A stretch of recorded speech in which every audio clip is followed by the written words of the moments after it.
Our next question comes from, please use the raise hand feature for our question with Coach Huggins. I don't have any hands in the mix right now. Our next question, Coach, comes from Greg Carey. Bob, Remy Martin didn't play the other night. Does that affect preparation at all? Any idea what his status is for tomorrow, and how has he kind of changed their team when he has played this year? We don't have any idea. Don't have any idea if he'll play, how much he'll play, or whatever. We're just we've just been concentrating on the guys that have played the last few games. We'll deal with that if he comes in the game. Kevin Kinder. Following up on Greg's question with that, then, obviously you're looking at the guys that you've seen before, but you've got a history, about some of those other guys. Is that like a plan B or next step thing on the game plan? So your guys are at least aware, hey, we might see this player or these players in this game. Well, obviously in the scouting report, we don't just run through some plays. I mean, personnel's important. They've watched film on everybody who's gotten the game. So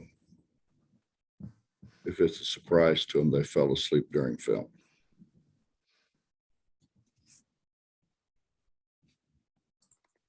John Antonek. McCormick, what do you see? They didn't play much. Well, he didn't start the last game. What do you see from McCormick? He's a force. I mean, he's probably the best rim protector in our league. I think his offense has gotten better and better the longer that that he's been there. He's a really talented guy. I mean, he's a guy that'll play for a long time.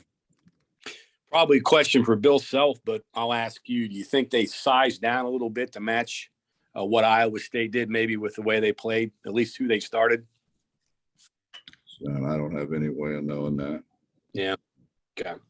Bill's pretty good at what he does. So I think he probably knew what he was doing. Back to Greg Hunter. Bob, obviously, Jalen had a very good game last time out. So what have you seen from him and his progress? I mean, he's had, some ups and downs this year, but do you think the ups are going to be more prevalent?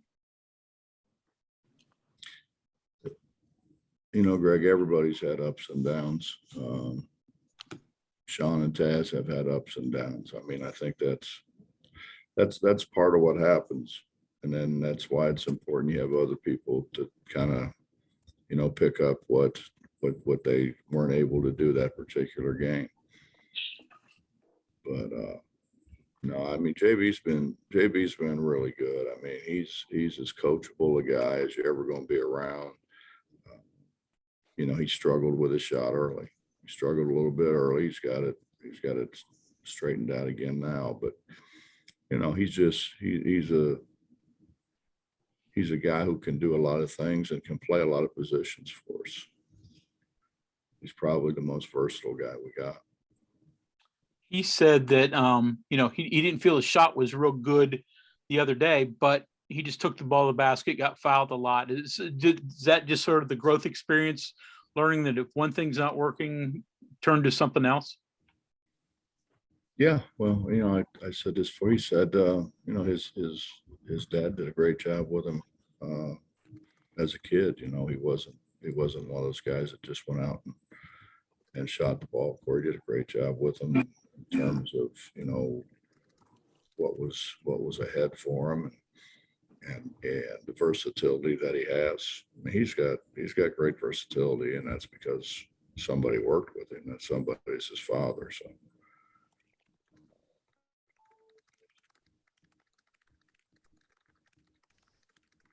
All I did was try to accentuate the things that he really probably already knew.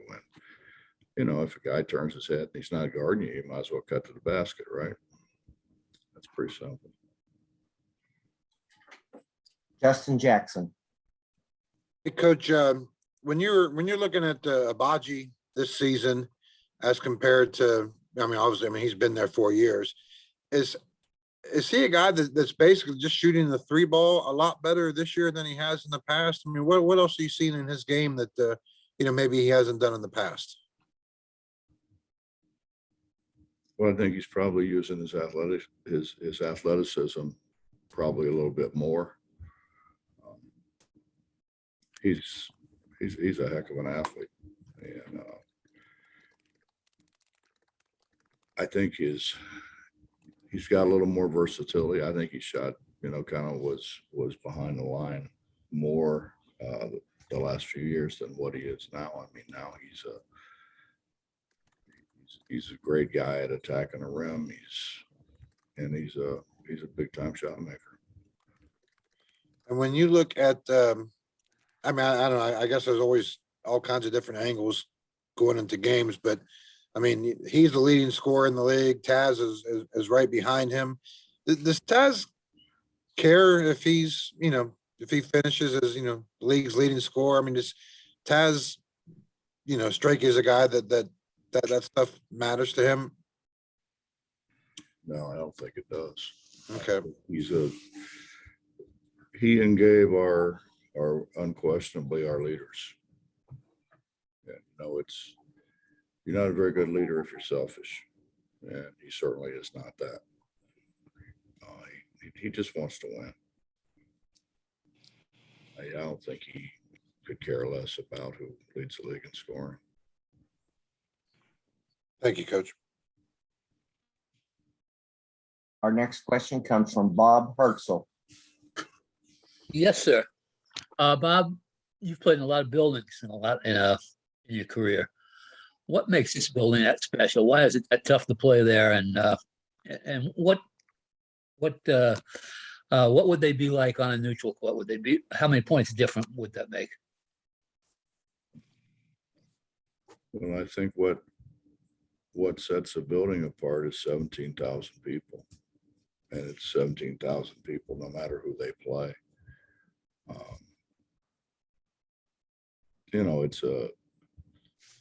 It's an older, unique building. You don't get to play in places like that very often. There's not a whole lot of buildings like that are as preserved as what Allen Fieldhouse is.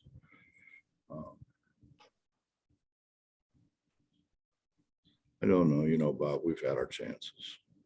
We've had our chances. We've played pretty well there at times, and then things have a way of happening.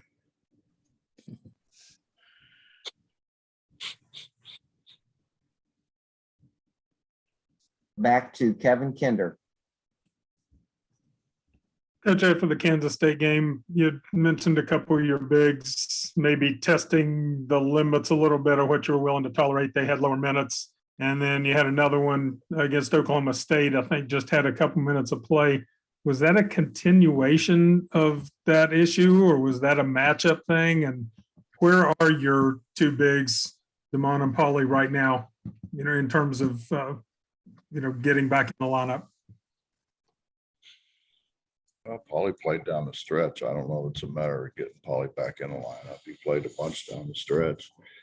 I think we were before, I think, using more of DC's abilities than what we have of late, but we're trying to get offense on the floor. You try to get defense on the floor.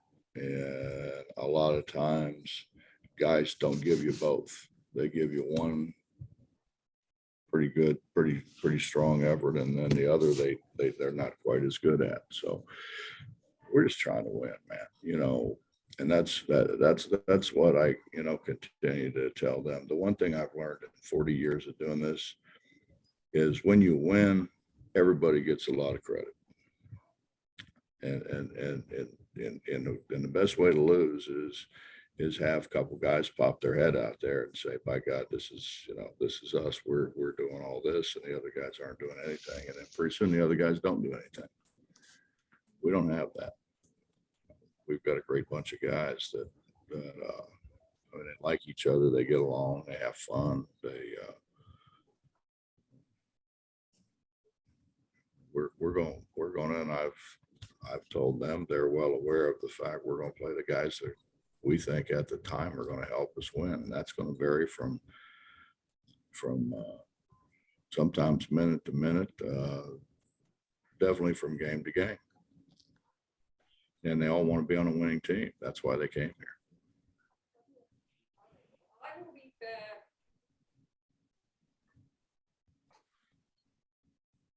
Back to John Antoni. Along those lines, Mike Boynton had some pretty nice things to say about Gabe. And I think of Gabe, I know he doesn't probably match style-wise Nate Adrian, but it just seems like whenever he's on the floor, your team's better in the same way it was when Nate was on the floor. Do you see any similarities there in terms of how he leads on the floor, how things work better when he's on the floor, same way with Nate when he was here?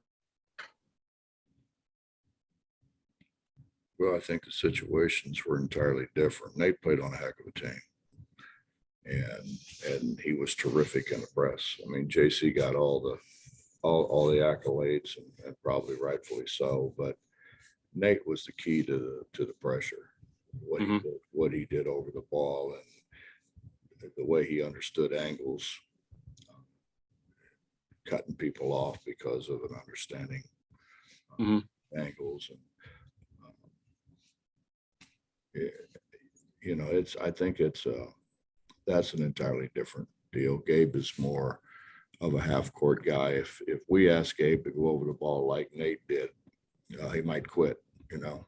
So he'd be out of the game in about 2 minutes. That'd be way too much running for him. Yeah. But I think of the passing too. You know, Gabe's probably one of your better passers to be. And Nate was a good passer too. I think offensively, I mean, I'm just thinking of just the way things seem to work better when Gabe's out there. John, that's what I admire about you. You see only the good and none of the bad.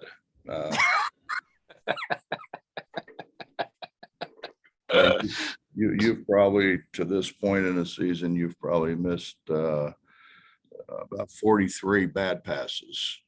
I got you. I think of that backdoor pass he made pretty nice for the dunk. Well, I mean, he can pass. He sometimes, you know, Gabe because of his desire to win, and because of the fact that he likes to make things happen, he takes some chances that obviously we wish he wouldn't take. Yeah. And getting in foul trouble is at the top of that list. So I would just assume he's, you know, say he's tired, come over, sit down, tell me when he's ready to go back in, and go back in. Yeah. Then chop someone's arm off, you know, and then come and sit down. Coach Huggins, we'll go back to Bob Hartzell. Yeah, Robin, we'll go back to the building again. When you go in there, you know, you go in there once a year for sure.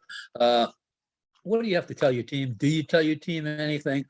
Do you think they know anything about the history? You know, do you think they know who Phog Allen is, or any of that? I don't think they have a clue who Phog Allen is. They're in a Phog, huh? You know, I think the only thing they know about Allen Fieldhouse is what they see on TV. You know, and what commentators on TV, I guess, say about it. I mean, even if they're paying attention to that, I'm not sure they're paying attention to that. We just need to go in and play. I don't think the Fieldhouse has ever beat us. Students? Have the students? No, I don't think the students have either. I mean, I don't really want to go a whole lot further down that road, because you've been around long enough to have an understanding. Greg Hunter. Bob, in the offseason, you talked a lot about improving your rim protection, and that was part of what you did in the transfer, in grabbing the transfers. You're averaging about twice as many blocks this year as you did last. So have you gotten what you wanted in that area? Are you much better at rim protection? Yeah, I think we are. I don't know much better, but certainly we are better. You know, Derek was a pretty good rim protector in his own right. But that's one guy. I mean, we have more guys now. We have more guys that can and do influence shots. And that, without a question, was what we thought was a need. And the first guy that we went to get was DC. I mean, after all, he was the leading shot blocker in the country. I think everybody finds it out when they come here, and the schedule that we play, it's a little bit different than what they were doing. You know, it's a whole lot different when you got guys attacking the rim. It's you know, they got above their armpit at the rim. It's a whole lot different. And timing's important, and the whole thing. DC's done a really good job. He's made big plays for us, made big plays for us at Connecticut game. Paulie's made big plays for us.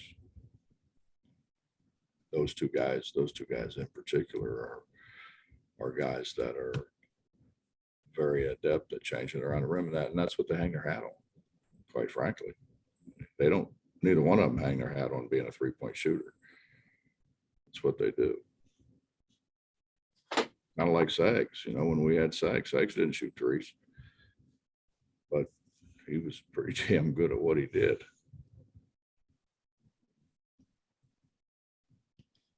John and Tony. Yeah, I have one more here. In your opinion, what does Kansas do best this year? Score. They can shoot the ball. They can shoot the ball, and they can, if somebody's having a bad day, they can go to the bench and bring in a guy who's not just had a good game, you know, a game or two before, but has had a good career. Mm-hmm. They've got a lot of guys can make shots. A lot of guys who historically have made shots and made big shots. So typical Kansas. I think they probably got more guys that can make shots. I don't think they have more guys who can score. Okay. But they have more shot makers.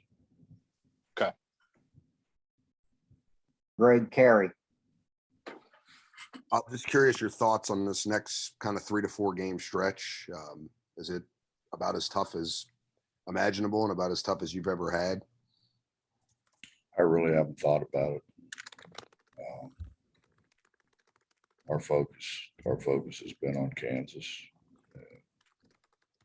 We'll deal with whomever is next. I think it's Baylor, but I'm not positive.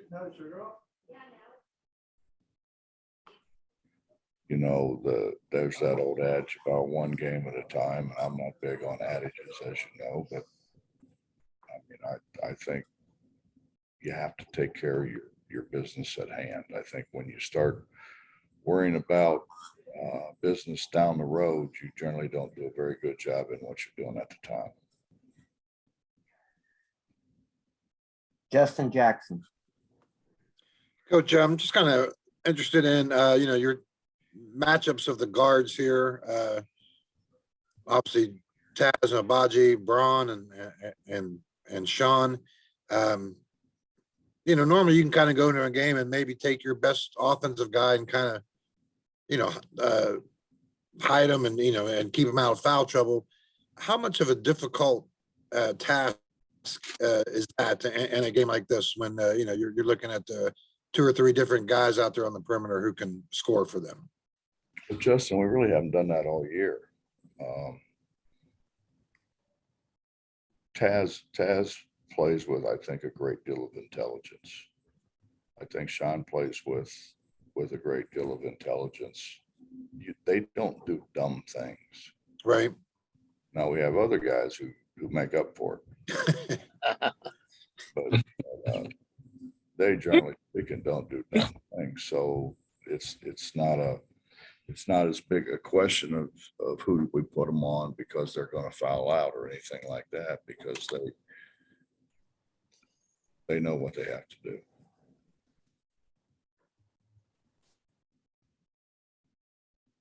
Any other further questions for Coach Huggins? That's it for today, Coach. Thank you for your time. Yes, sir. Thank you, Coach.